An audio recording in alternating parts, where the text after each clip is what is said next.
మితిమీరిన ఆత్మవిశ్వాసం. ఒకప్పుడు ఒక నగరంలో బాగా చదువుకున్న యువకుడు ఉండేవాడు. అతనికి తన తెలివితేటలు, మేధస్సు పట్ల ఎంతో నమ్మకం ఉండేది. ఆ అతి నమ్మకం అతన్ని గర్విష్ఠిగా మార్చింది. అతను నగరాన్ని వదిలి బోధనలు చేయడానికి పల్లెటూళ్ళ వైపు వెళ్ళాడు.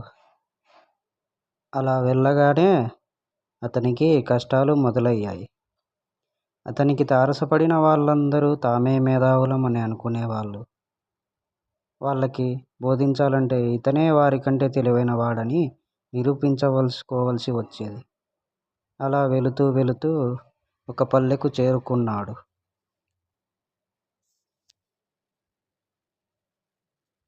అలా కనపడిన వ్యక్తులతో మాట్లాడుతూ ఒక పల్లెకు చేరుకున్నాడు.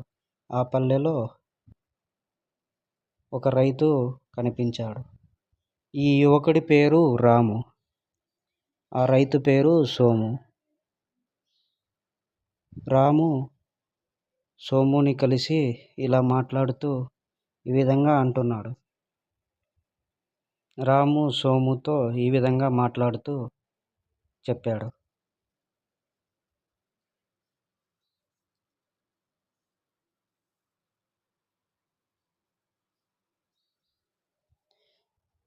రాము సోము వద్దకు వెళ్ళి తను ఆ వ్యక్తి కంటే తెలివైన వాడని నిరూపించుకోవాల్సి తలచాడు.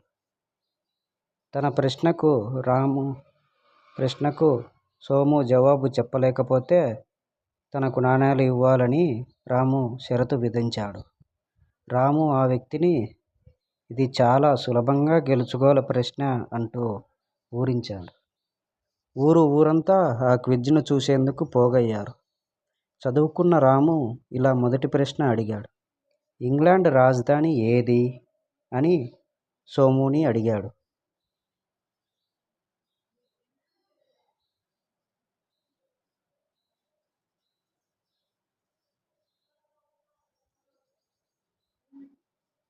ఈ ప్రశ్నకు నువ్వు సమాధానం చెప్పకపోతే 3 నాణేలు ఇవ్వాల్సి ఉంటుందని చెప్పాడు.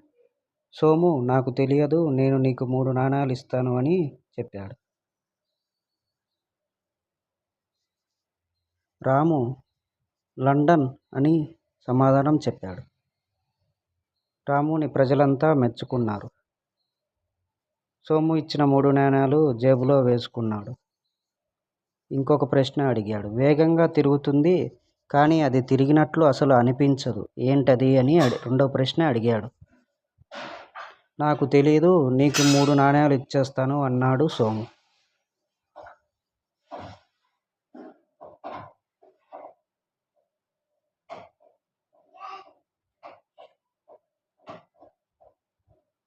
ఈ సమాధానం కోసం ప్రజలంతా ఆతృతగా ఎదురు చూస్తున్నారు. భూమి అని చెప్పి మరో 3 నాణేలు జేబులో వేసుకున్నాడు రాము. రాము ఇంకొక ప్రశ్న అడిగాడు. పగలు పైకెళ్ళి రాత్రి క్రిందకు దిగేది ఏంటి అని మూడో ప్రశ్న అడిగాడు.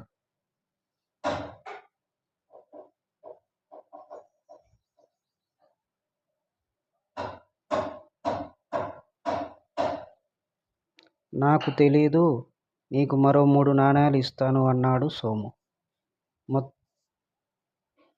మొత్తం 9 నాణేలు పొందిన రాము సంతోషించగా పేదవాడైన సోము భార్య ఏడవడం మొదలుపెట్టింది.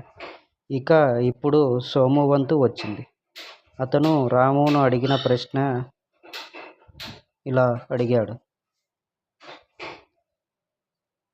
నీవు నా ప్రశ్నకు జవాబు చెప్పలేకపోతే 5,000 నాణేలు ఇవ్వాలని షరతు విధించాడు.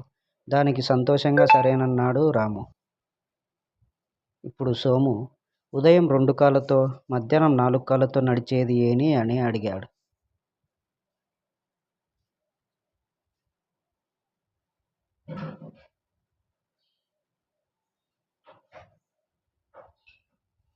ఆ ప్రశ్న విన్న రాము నోటి మాట రాలేదు.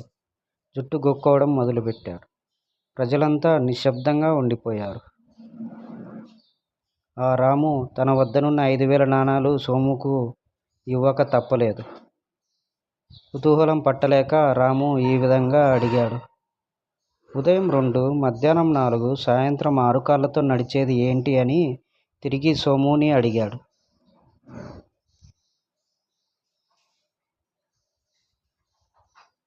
ఏమో నాకు కూడా తెలీదు అని నీకు 3 నాణేలు ఇస్తాను అని అన్నాడు సోము. ఈ సమాధానంతో చదువుకున్న రాము బుర్ర గిర్రున తిరిగిపోయింది. ఆ విధంగా సోము తను గెలుచుకున్న 5,000 నాణేలు తీసుకొని తన భార్యతో సంతోషంగా వెళ్ళిపోయాడు. పిల్లలు, ఇందులో నీతి ఏమిటో తెలుసా? విశ్వాసం ఉండడం మంచిది, కానీ మితిమీరిన విశ్వాసం అనేది మంచిది కాదు.